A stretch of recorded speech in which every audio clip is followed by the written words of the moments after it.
just because the thing that I'm really interested in, like I think at Football Daily, some people are really interested in football, some people are really interested in YouTube, some people are interested in both. I'm particularly interested in football. Whoa. Have you hit that subscribe button? If not, what are you waiting for? Do it. Hello, one and all. It's a morning start for us. So Chris, you can see, is struggling. That's abnormal for everybody. Usually it's me that's half dead in zombified, but yeah, here we are. We've got a special guest in Football Daily's DOUGIE CRITCHLEY with us this week. How are you, mate? Yeah, good, thank you. Thanks for having me on. Yeah, as you say, a bit of a shock on a Monday morning, but ready to go. And yeah, looking forward to it, actually. Because Hass, I've met you quite a few times. You've been into the office a few times, and you've always been a big help. So I thought I could help you guys out by doing this, little interview today. Absolutely. And yeah, well, we've seen a couple of Football Daily people before. We had Kieran on, who's now obviously Will and E, and we had Chris Hamill on, who was great. So now we're getting a trio on. Maybe we'll chat up a few more, shall we? And then we'll keep getting the different stories. But exactly. But no. So for those of you who don't watch Football Daily, who don't have much of a clue who Dougie is, just give us a brief background, mate. Yeah, sure. So I've been working for Football Daily for coming up to 3 years now. It'll be 3 years in September. And yeah, I've been there since. So I went to Durham Uni, finished that, and then did a master's in broadcast journalism at City University in London, which was great. Really enjoyed that. Very worthwhile year. And then finished that, applied for loads of different jobs, and happened to get the one at Football Daily, and I've been there ever since. So I'm now officially the senior producer for Euro Football Daily, which is like the sister channel of Football Daily with about 370,000 subs. And yeah, I present, write video, write scripts, edit, just do a bit of everything really. And yeah, I've been really enjoying it actually. It's such a good fun place to work and pretty rewarding, although the last couple of months have been pretty testing in terms of the lack of football on. But no, it's been good so far. You mentioned obviously the current situation there, and what's that been like for you guys? So obviously you've all been working remotely from home, and I'm sure for people who do watch the channel, but for those who don't, the office is very much it's quite a tribe in itself. You're a very tight knit community with yourselves. So how's it been sort of being out of that? Because you all bounce off each other in that sense. Yeah, definitely. We all get along really well, which I think is the sort of key strength of any organisation. Like you want to enjoy what you're doing and enjoy who you're hanging out with as well. And we certainly do it at Football Daily. So that's been, I've missed the boys a lot. But I mean, it hasn't been too bad. I mean, they got all our equipment sent out to us, so we can pretty much work fairly easily from home. It just takes way longer to transfer like video files, audio files. Like you just have to be super organized about getting footage over to the editor in time so it can then go out on time, etc. And then like the lack of stories effectively, like there's been lots of transfer news, but you even look on like BBC Sports homepage every day, and the amount of content they're putting out is just like quartered pretty much. So it's been difficult to find like fresh angles, fresh things to talk about. But with LaLiga coming back this week and Serie A and then the Premier League next week, I think it will pretty much go back to normal. But they say we might not go back into the office until sort of October time, because no one's particularly keen to jump on a tube anytime soon at the moment. So yeah, we'll see. But yeah, I think we've done well to sort of adapt, to be honest, and make it as successful as we have done. I think we're back to a bit of content every single day on both channels, which is pretty remarkable considering the lack of football going on. So yeah, no, hats off to the team. But yeah, I mean, it's been a test for everyone. I don't know what you guys have made of it as well. Yeah, well, we've probably actually our output has gone up by about 300%, I think. Really? We've managed to actually get stuff done, but like, yeah, it's been good because luckily most of the stuff we do isn't based on like the football calendar. So yeah, it's horrible, but at the same time we're able to do stuff. But so talk to me about sort of the first sort of love of both football and then writing or journalism. Yeah. So football was definitely through Football Manager, actually, or Champ Manager, I should say. Yes. Champ Manager, I think it was 0304, so I must have been about 9 at the time. And my brother was big into football at that stage as well. He's not quite so into it now, but he wouldn't let me So we do a save together, but he wouldn't let me actually have the mouse and the keyboard or whatever. I'd have to be a scout. So I'd have to go out and like find players in, I don't know, paper or whatever. I bought a few, like every tournament I'd buy like World Cup handbooks, Euros handbooks, that sort of thing. And try and impress them by finding these sort of hidden gems. And that's sort of what really got me into football. I was already a Sunderland fan through my uncle and granddad anyway. But that sort of really solidified a love of it. And then like the mid sort of noughties, as it were, there was a really sort of influx of really exciting players in the Premier League. I remember watching the sort of peak Thierry Henry around sort of 03, 04, and then the sort of amazing Chelsea teams came about. You know, Sir Alex's United side, which I think was probably one of the best sides in Premier League history. Like, it was a real peak time for Premier League football. And they were doing so well in the Champions League as well. And it was just really exciting. It just completely gripped me. And so, yeah, football fan from early on. I still do live in Scotland growing up. So I couldn't go to that many Sunderland games, but I try and make at least a couple a year. And then when I went to Durham, I could go to Sunderland games all the time, which was a real bonus of it. And then in terms of writing, I've always been like quite into my writing. I was big into English at school, big into history.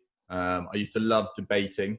We've got quite an argumentative family, or at least like prepared to have an argument in like a nice family way. But I've always been quite up for debating. So I think that sort of brought that into my football punditry, or whatever you want to call it now. And yeah, I've always enjoyed like public speaking, writing, journalism. So like football punditry or broadcasting seemed like quite a natural route to go down. Although it sort of came to me quite late. I was in my last year of uni, so I was about to graduate really. I didn't really know what I wanted to do. And like my brother works in insurance, my sister's a teacher. I was like not really vibing off either of those options. Didn't really love the sound of going into the city and working some boring desk job doing finance or whatever. So I was just like, I think it's really important to find what you're interested in and try and pursue a passion. Because if you really enjoy what you work in, it sounds so obvious, but it really does make the day go that much quicker. And I've never really found working for Football Daily like a chore. I've always got people like talk to friends at the weekend. They're like, "Oh, it's Monday," and I'm like, I'm kind of fine with going back in the office.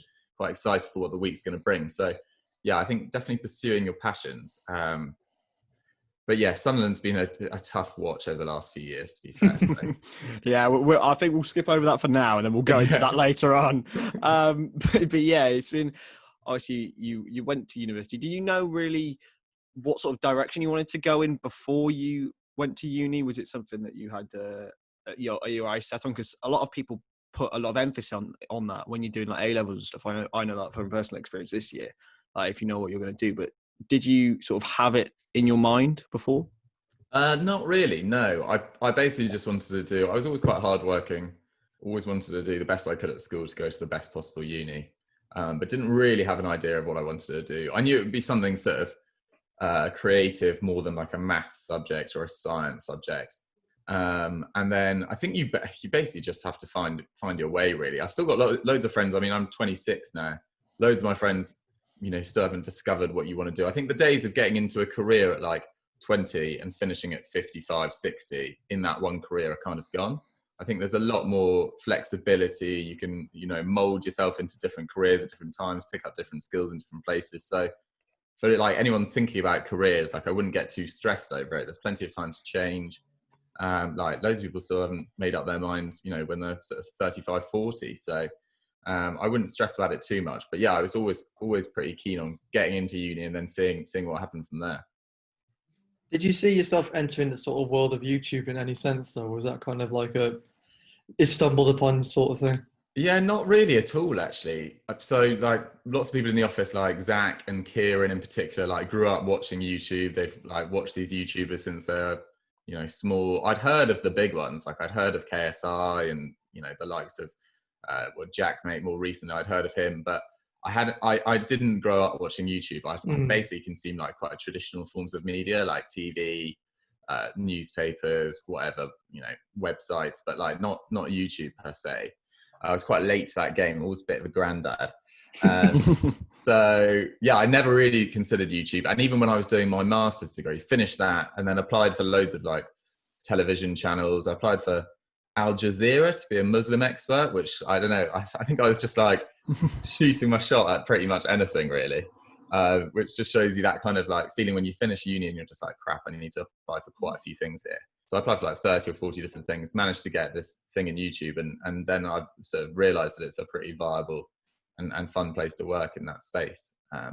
So no, I hadn't really considered YouTube. The Al Jazeera one's quite interesting though. What was the thought process behind that? I mean, I just saw there's so many of these like these websites where they've got all their jobs listed. And I just thought there was, there's no harm in applying for things. Like if you get rejected, you get rejected. But yeah, I was just sending off blanket emails to pretty much everywhere. But that shows the sort of like the lack of thinking that sometimes goes into the panic stages of trying to find a job. Like I think I should have just calmed down and like actually thought, you're not Muslim. You don't know anything really in the grand scheme of things. Like I don't think you can be a Muslim expert on Al Jazeera. So yeah, I learned my lesson, I think, slightly. Yeah, man. So moving swiftly forward, when you obviously got the job at Football Daily, what was your thought process going into it? As it's not really the traditional form of media that you were exposed to, was there sort of any skepticism there on it? Not really. I mean, I was quite. I think a big part of a job interview is like obviously them finding out what you're like, but it's also, I think people forget that the interviewee can find out really what the company's like. I was pretty impressed by like the way they were doing their like model, as it were. I got interviewed by Joe and Chris, and I thought they were like, I sort of really believed in what they were doing from quite an early stage. I thought they were very like pretty charismatic guys. Liked them obviously personally as well. So I was kind of pretty impressed from the get-go, and they were obviously doing really good views as well. So I knew that they had a formula that people were appreciating, and so I basically just got fully involved in the project. Worked as like hard as I could really to try and like fit in, impress, whatever. And just basically molded myself into their sort of way of working, the sort of culture of Football Daily in a way. Yeah, it's a different one for sure. For obviously my experiences of being in there, there's just so much going on at so many times. You've got 1 minute, someone's editing, one person's doing this sort of, I'm going to call them the SEO task, but filling the boxes on the descriptions and stuff. And then someone else is chonging through a script, and it's sort of like a wheel of efficiency. It's just constantly moving.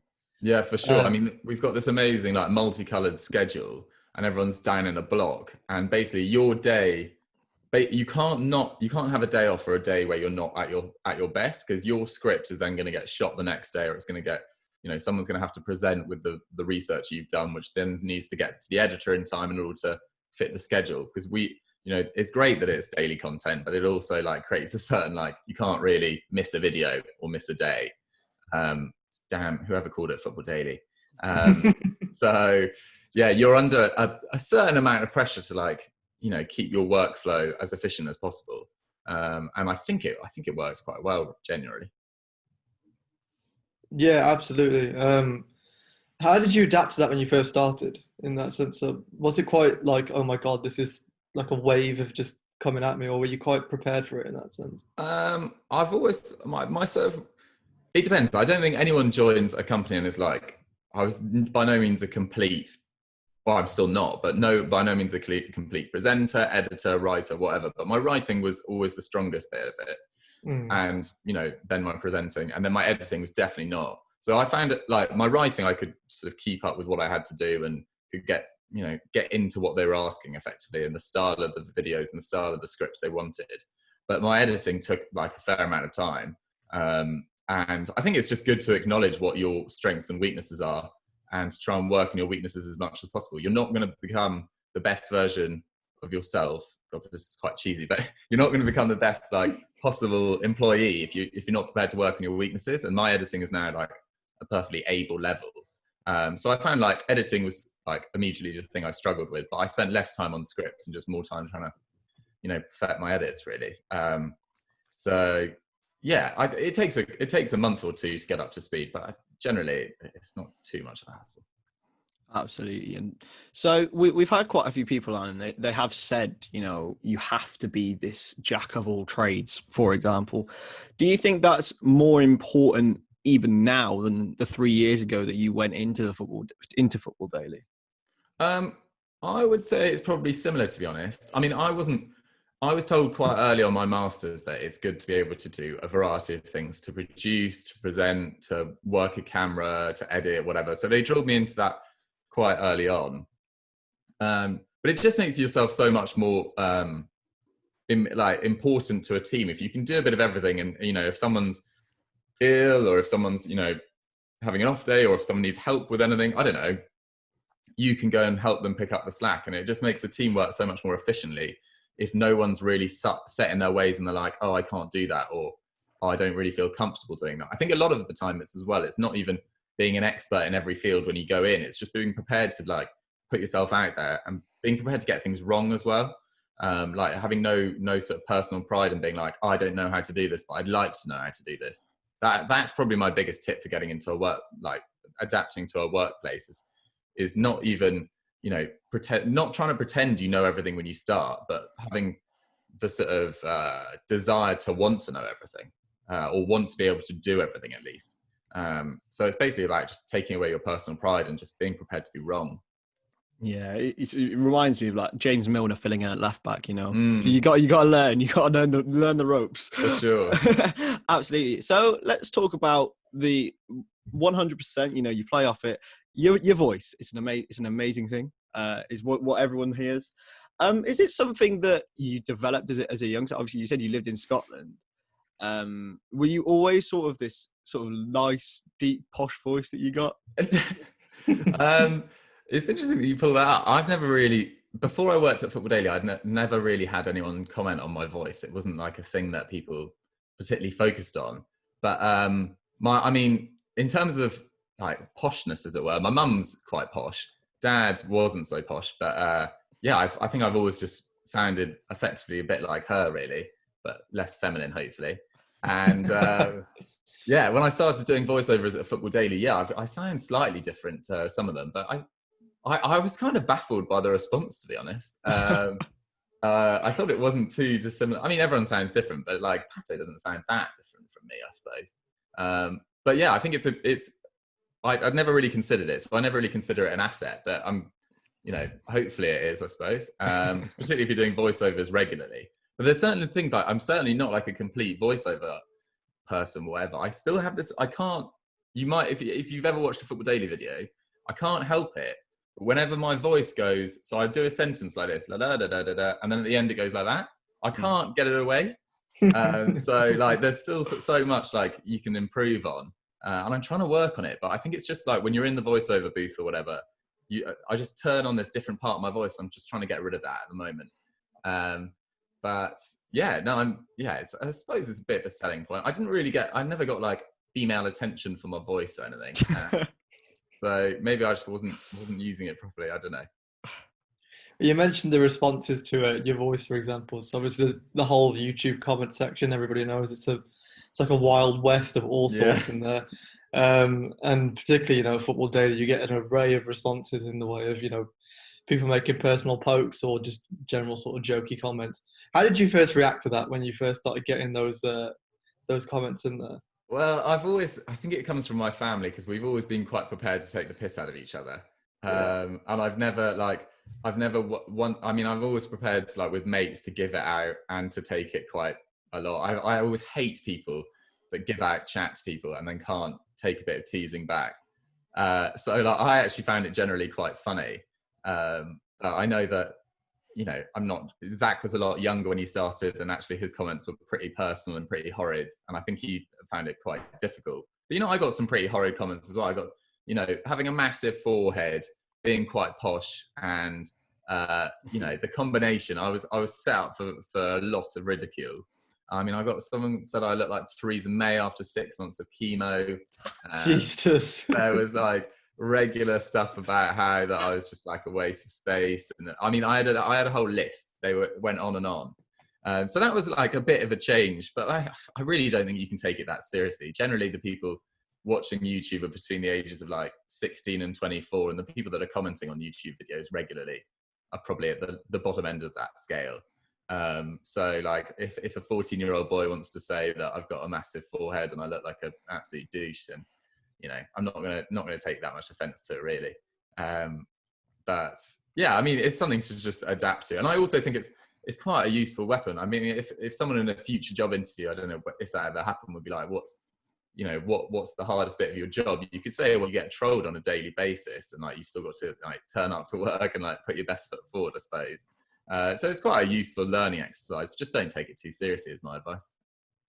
Do you think it's more like they kind of pick on the new guy? Because I've noticed, I mean, I've been a fan of the channel for a long time now, and I've noticed every time that a new person emerged on screen, it was them that got targeted. So I remember when Chris first started, they picked on him quite harsh. Same with Zach, obviously, same with yourself. So do you think it's like they've got like a little tribalism thing almost? It's like, get the new guy. For sure. I think there's also like, there's probably I mean, if these guys have watched Football Daily for, I don't know, 6 years or something, a lot of them, it's their like dream job. They really respect the channel, which is great, but there might be a bit of a tinge of jealousy as well when a new guy starts. Like, why is it not me? I know so much about football too. So I think that probably plays a part in it. But also I think they you know, sometimes they're very nice. Like Henry's the newest member of the team. He's featured on a lot of videos recently, and like we've been pleasantly surprised by the reaction to him, which is great because he is great. But it was just like, it seems like maybe they're slightly maturing. I think also in the last year, we've seen a lot of news coverage to be more, you know, just to be nicer to people. You know, the likes of Caroline Flack committing suicide and that sort of thing. So I think there's a wave of, and also more sort of appreciation of people's mental health. And I'm not even saying for a second that it affects our mental health at Football Daily, but it's important to be nice to people. So I think people are just growing up slightly. Yeah, it's quite a big thing. And you know, we did have we had Alfie from HITC7s on, and he said, you know, you've made it when they're wishing death on your family. So it's great stuff. But so moving onwards. So you say you know, you got all these skills that you picked up, and it's great. So is there some way that you may in the future want to sort of channel into one, or is it something that you want to do to stay sort of open-ended in that respect? Yeah. I think I'd like to stay, you know, keep all the skills, as it were, like up to date, keep on using them. But I think the thing that I've always enjoyed most is presenting, really. And it was always my very like wild dream as like a 16-year-old to like present Match of the Day one day, which is what is like, I think it's everyone's pipe dream, but I'm going to still, you know, go for it. Keep it on the back burner at least. So that's the end goal. But if my next job involved like doing more editing full time, or if it involved just doing voice work, I don't know, whatever, then I wouldn't say no to that either. I think sometimes people are so keen to be like, this is my end career goal, rather than just working like, I think most effective is to work in like 5 years. Where do you want to be in 5 years? What do you want to be doing in 5 years? You know, what do you want to have developed in 5 years? And that doesn't just come down to work. That comes down to life as well. Where do you want to be in your relationships, your friendships, whatever. So I'm not going to get too far ahead of myself, but yeah, I definitely like keeping up all those skills as much as possible, because I just think it makes you more sort of employable effectively. What's the skill that you sort of picked up, like a little tidbit that you've picked up that you thought, like sort of step back and crikey, I'm actually quite good at this now, you know? There's got to be some, because I know I've certainly picked up some. Yeah, it's a good. What have I become quite good at that surprised me? It's probably got to be editing, to be honest. But when I first joined Football Daily, I did generally struggle with the editing. I did a bit of it in my master's degree, but again, I did that thing of, I enjoyed presenting and writing more, so I probably did more of that than I should have. And you were always in pairs, and the other person generally did the editing because they probably preferred doing the editing or whatever. So I probably didn't push myself enough at the time to, you know, get my editing up to speed. Whereas now I think I edit our sort of, you know, sometimes our branded content, you know, Stat Wars, you know, more complicated edits. So I think I've been pleasantly surprised by that. I think the rest of the team probably were as well, from where I was in my first couple of weeks as well. So yeah, I'd probably say that, to be honest. But yeah, the next thing I'd like to get up to speed on Photoshop. Has, I've seen you've been doing lots of Photoshops recently. How have you found that? I pretty much live on it at this stage, to be Really? honest. Yeah. So I mean, I've just been doing literally, to use what Kieran said in his video, it's just literally been trial and error for me. So I just keep doing it. Whatever works, works. Whatever doesn't. Why doesn't it work? Okay, well, I'll go and watch umpteen tutorials on it until I've figured it out, or find my own shortcuts to get around it. Yeah. Are you enjoying it as well? I absolutely love it, man. I absolutely love it. I know, obviously, you guys have got you've got a member of the team who's like ridiculously good on it as well. Jay, he's incredibly. So I look a lot of what he's done and how he sort of adapts to it. I was watching a lot of what he was doing when I was in the office, just sort of taking mental notes, like, oh, that's how he does that, and that's how he does that. Yeah. It's He's crazy. amazing. He's so talented. Yeah. That's what I've done a lot of the time when I've been in the office. So so when Kieran was there, I was just literally watching over his shoulder, watching him edit. I was like, Jesus Christ, it's terrifying. Yeah. You see the amount of things just across the screen. You're just like, wow, yeah. How do you keep up with it all? No, he's brilliant. But yeah, it's a good one to do. Just sort of pick up a skill that you've not really done before, and just keep sort of tweaking with it. I was about to say twerking. That's the wrong thing. Work with it if you want, Yeah, maybe in your own time. Yeah, whatever I do on a Saturday night is what I do on a Saturday night. But yeah, man, it was just something I looked at. I was like, yeah, it'd be something nice to have on the old resume. So I'm competent with this, basically. Yeah, fair play. But again, that's something that's it's key to add on, as you said before. Touching on the presenting thing as well, as you mentioned before, which is your one of your preferred things to do. How do you deal with it when it obviously goes wrong inevitably sometimes as well? Like you might say something wrong during a live stream or something along those lines. Then the most famous one I could think of was when you said Rashford instead of, I can't remember if it was Sterling. Sterling, yeah. It was during the live stream for a Champions League game. You shouted Rashford instead. Yeah, I mean, that was just quite jokes, to be honest, because I'd been calling, I remember. I'd been calling Sterling Raheem all game. And then at the key moment where he's about to score, I shouted Rashford rather than Raheem. Which became a meme in itself. that became a big meme. I think I just found that very funny, to be honest. No one really noticed at the time as well. And it didn't take away from like the production of it. And I think, when you're speaking, I think live streams are one of the hardest things to do in many ways, because although it looks like you're just talking about the football, but being able to steer a conversation for absolutely 4 hours effectively and not say something wrong at some stage is that's why it's so testing as an environment to try and work in. And also it is generally just exhausting work, like talking for 4 hours. You come away and you're just like, on the train back home, I'm always just like completely dead. You can see it as well, how the energy levels dip and dip and dip as you guys go along. Because when you all get the office, it's so long. And particularly if it's a not entertaining game as well, it's difficult. But that game was unbelievable. That was Spurs Man City in the quarterfinals last year. But yeah, I think that's just one of those things. Sometimes you're going to say the wrong thing. I always think it's better to be in the position to get something wrong than not put yourself in that position to begin with. And I don't lose sleep over making mistakes, because I try and think, although you want to do a perfect show, or you want to say everything in the most succinct way possible, you want to argue your point more effectively, you're not going to be able to be perfect at all times. Like no one is. So not losing sleep over making a mistake, I think, is the way forward, and just try and learn from it and do it better next time. Like, don't say Rashford in a Man City Spurs game. Just try and work with it, I suppose. Yeah, and I think learning those sort of mentality tricks is the key thing. I'm not sure, whether you've actively, sought measures to do that, or it's just come naturally to you. Is it something you've worked on, or? Yeah, I think growing up, my parents, were quite keen to make sure that you didn't like dwell on the bad things or dwell on the bad moments. And I was quite interestingly, because I now think I'm not a particularly worrying person. As like a toddler, I used to worry about everything. I'd said the wrong thing in class, that my teacher didn't like me or whatever. And my mum, I just remember saying, like, she had this phrase, it was like, this is just wasted worrying time. She used to say everything, Dougie, you're just wasting time worrying about this. Like, it is gone, it is done, just move on. And I think ever since I was like sort of 5 or 6, when I sort of grew out of it, I've always been quite a relaxed personality about making a mistake, making a fool of myself. I'm always quite keen to be a butt of a joke, whatever. So I just think it's just, not taking yourself too seriously, because ultimately if you say the wrong name on a live stream or on a shoot, no one dies. No one's gonna, it's not. It is football punditry, and I think you see that in right to the top level. I mean, how much like Chris Kamara is one of the most popular people on TV, but yet you wouldn't say his punditry is like error free. So I think it's just sort of realizing that you can't just be perfect.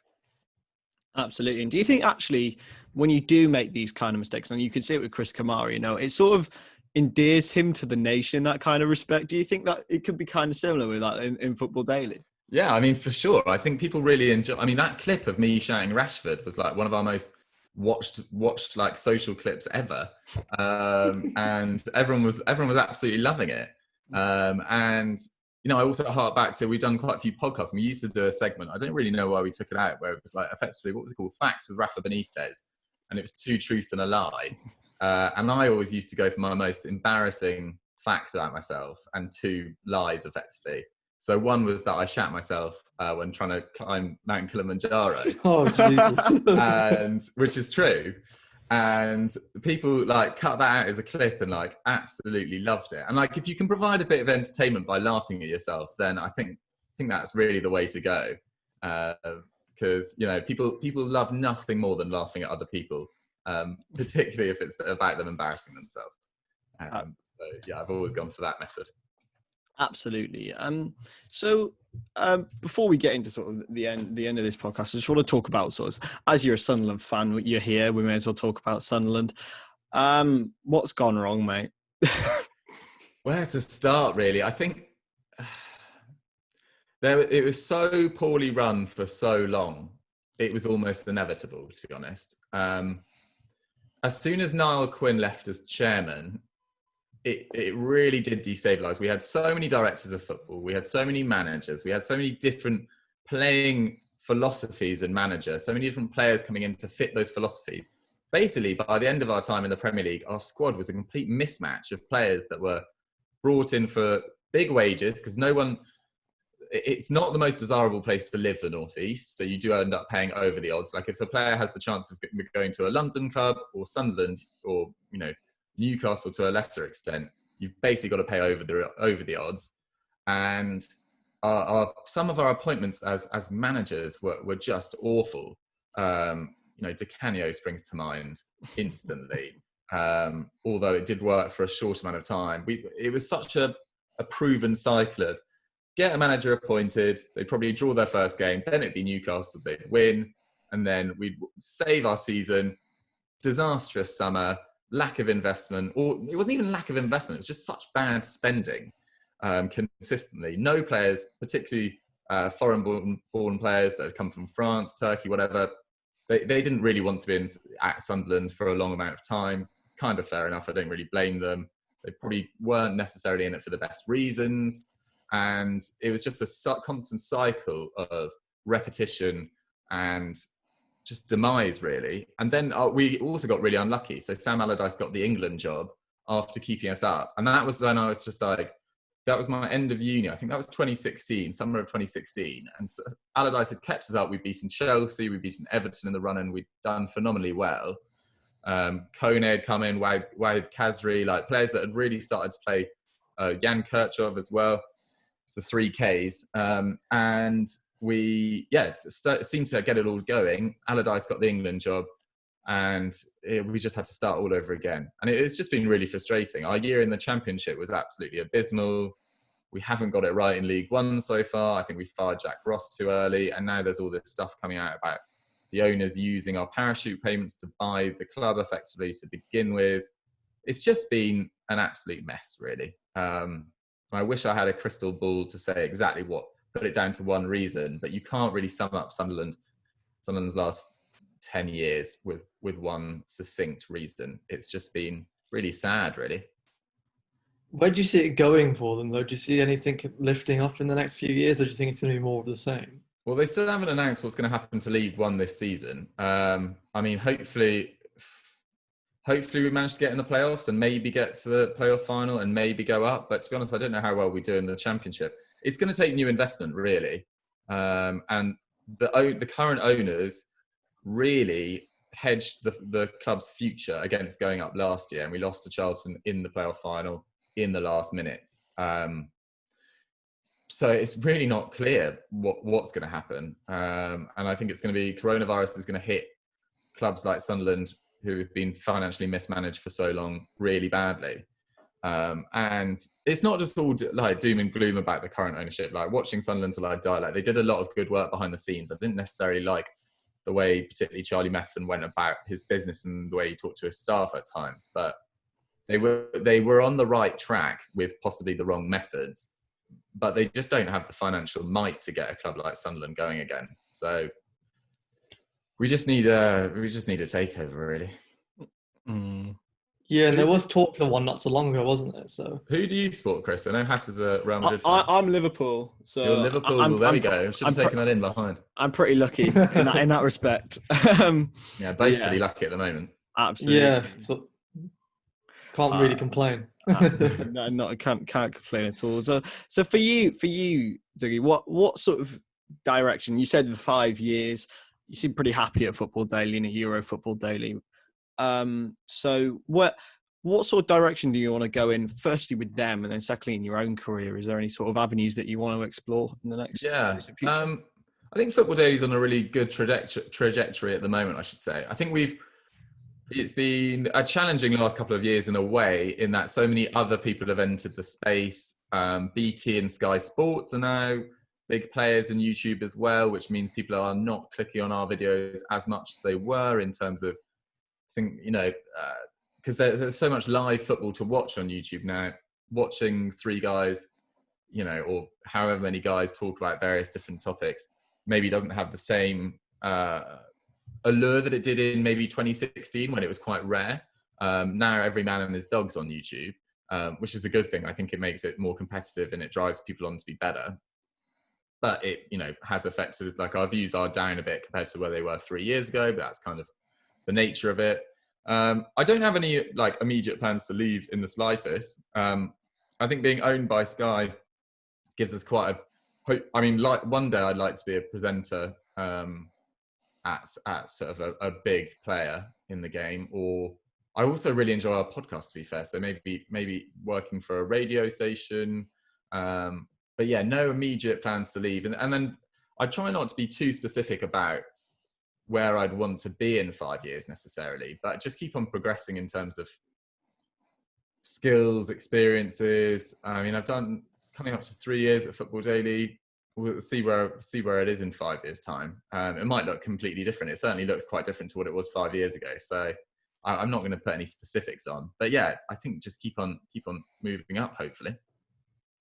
Yeah, and is there anything in the next couple of years that we could see from yourself? If we see Dougie Critchley's own YouTube channel, anything like that. The thing is, I mean, I really respect people that can work for a YouTube channel all day and then put out their own content. And I think for people that have always loved YouTube, it makes a lot of sense. Like Kieran obviously made perfect sense, even though his channel's got nothing to do with football. He sort of used the Football Daily, the job at Football Daily to sort of springboard his own channel. But I believe it would have become popular in its own right anyway, but it just worked really well for him.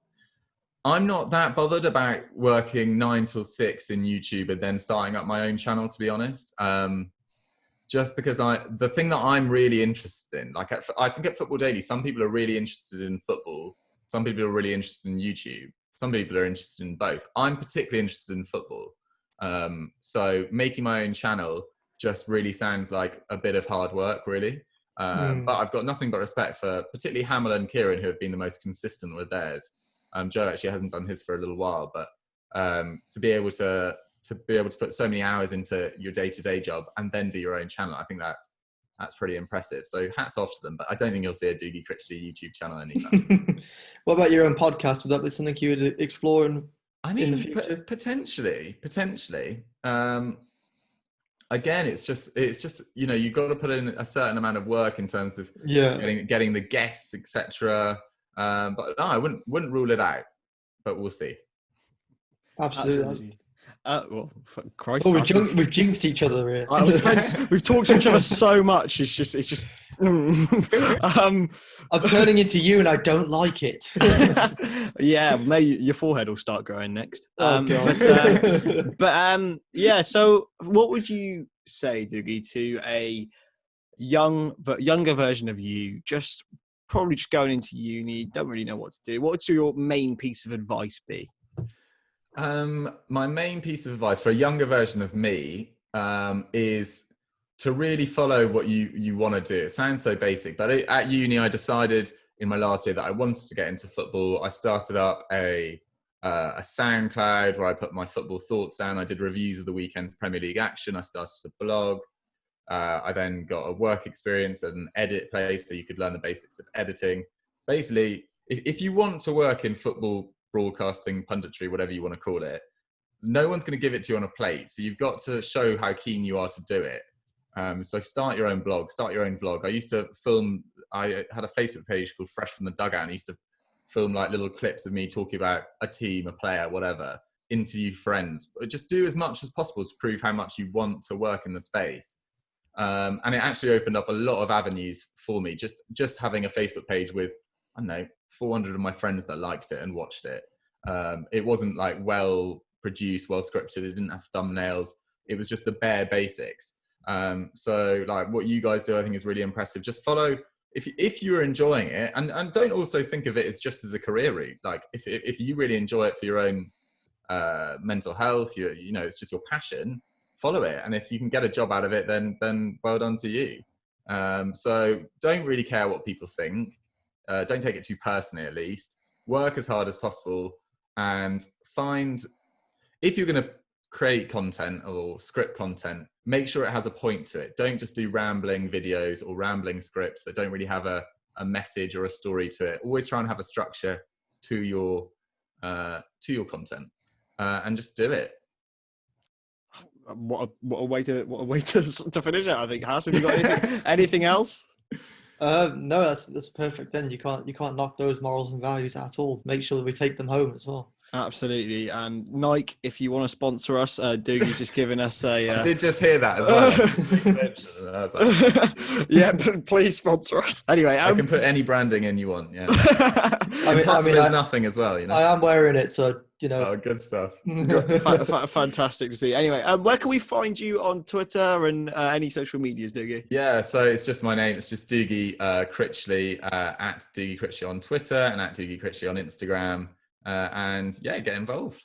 Yeah, get involved, and hopefully Sunderland could at least pull back from what's happening for them at the moment. The depths of despair. Yeah, absolutely. Anything else from you, Hasan Karim, or are we? No, I mean, just keep supporting the series, keep supporting the channel, and press the subscribe button. We do need that. Yeah, but road to 300 is on, boys. Road to 300 is on. Anyway, right. Thank you very much for watching, and we will see you next time.